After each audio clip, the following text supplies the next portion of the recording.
you know, it's been a tough year financially for all of us with stocks and bonds. So hopefully we know that the team that watches our money does it. Greg, thank you for that comment. And I want you to know that the board of directors is right with you on this problem. And today, the program is exactly about that and the beginning of how we're going to address it. So I'm going to turn things over to Jeff. As you know, Jeff's next year's president, and I can tell you, or you'll see that his whole emphasis next year is going to be on membership, but it's going to be an 18-month thing because we're starting it today. Okay, thanks, Bob. First of all, let me apologize for my voice and my health. Christmas, my granddaughter gave me her flu, and I'm still sick, but I'm not contagious, so I'm here for this kickoff for our membership committee. Last fall, I attended PETS training in Charleston, and it was a real eye-opener on Rotary membership and how it's shrinking generally over all across Rotary. And we are members we're part of that process. If you look up here, you can see that in 2012 we had 110 members, and today we're down to 86 or 89, whatever the case may be, and we're shrinking. For example, since July 1st, okay, we'll do it the hard way. This is a 3-year overview.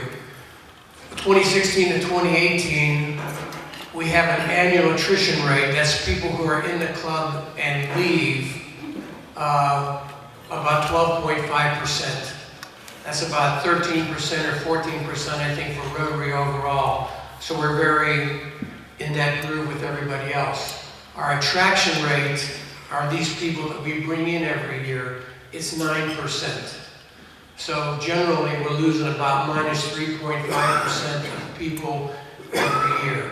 If we don't, of course, turn that trend around, ultimately we'll get down to about 25 people. And then when you get to 25 people in a club, the whole thing cycles down very quickly and you disappear. And that's happened a number of times here in our district. Since 1 July, we've lost 6 members already. We have 2 more we know are going to depart before the end of the year, that's for sure. We have 2 potential members in our pipeline, and we had 1 new member inducted who just disappeared on us.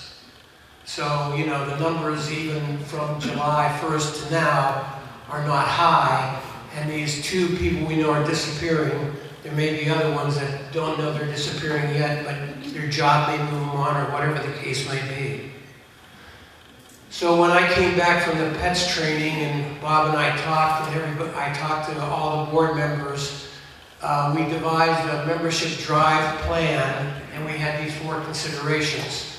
First of all, we wanted to have a limited implementation where it wouldn't disrupt our normal Rotary business. And we think we've been able to do that. We have a very small group of people who will be working on it, and we want to conduct business as usual for the rest of the Rotary Club.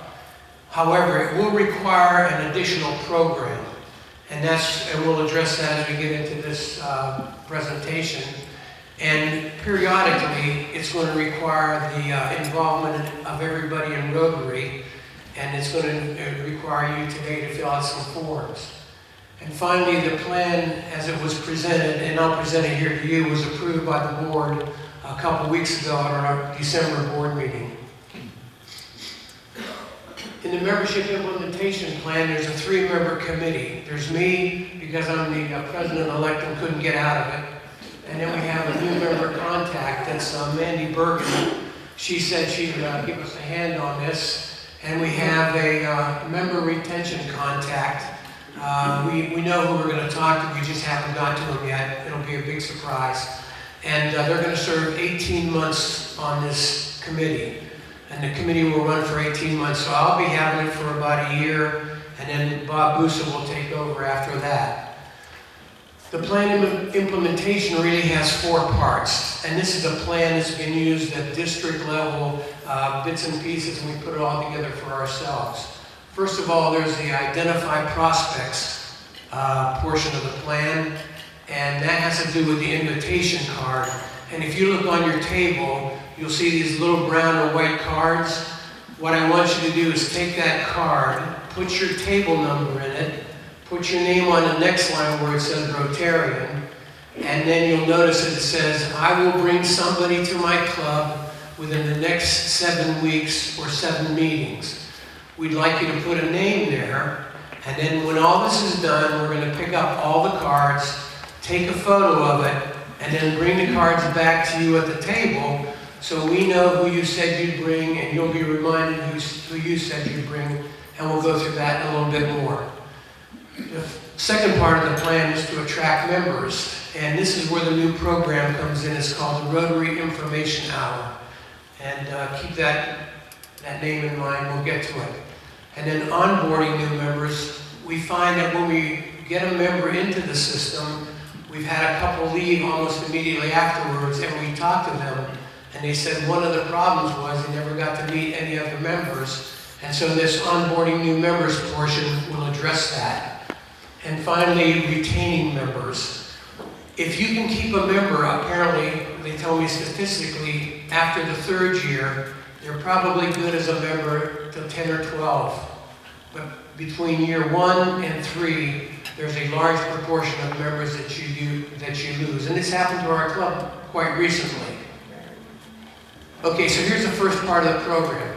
Identifying prospects. Again, the keystone is the invitation card. So everybody can take a minute to fill it out while I'm talking, feel free. Ask your friends if they don't know somebody to give you a name. So you complete the card, stack them up at your table, and at the end of the talk, we'll come around and get them, and then we'll bring them back to your table after we take the photos. So we're going to collect the data card, and we'll return back to you. And then what we're going to do is, over the coming meetings, we're just going to watch and make sure that you bring a name in, because, you know, we are a membership club that does service. We're not a service club. We're a membership club that does service. And you can't do service if you don't have members. So think about that name you put on there, and then we'll track it. And all those members who aren't here, of course, they've signed in, so we know who's not here. We'll get back to them, and we'll be able to talk to them about becoming members or bringing member names in. And you'll see at the bottom it says PE and NMC. I'm PE, President-elect, and new member contact is Mandy Bergen, and we're the 2 people that will work this issue. So if you have a question about the invitation card or anything else, get a hold of Mandy or me, and we can help you straighten it out. Okay, the next thing is to attract members. After we get the name and they come to the meeting and they still might be interested, we're going to set up a Rotary Information Hour. This is not a Rotary Club meeting. It occurs about every quarter, and it's just for the sponsor and the new person. And it's a floating meeting. We can have it in the evening or at lunch or for a breakfast meeting, depending on the number of new people that are in the pool, their capability of coming to a particular meeting, and the sponsor, so we can set it up flexibly.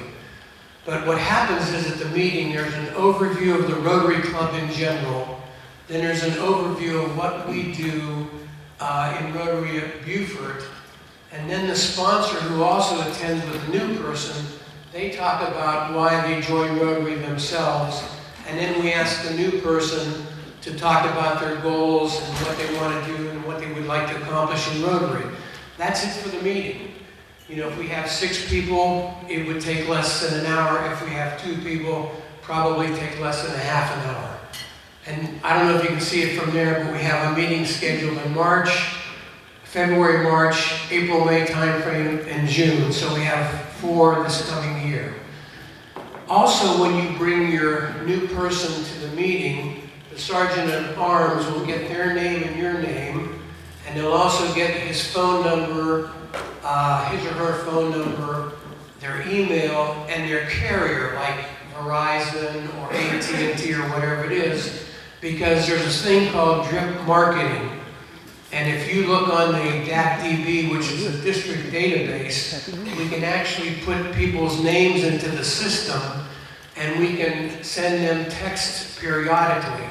So there may be some members or some potential members that say, I want to join, but I can't do it this month. I need a couple months because I just moved into the area or whatever.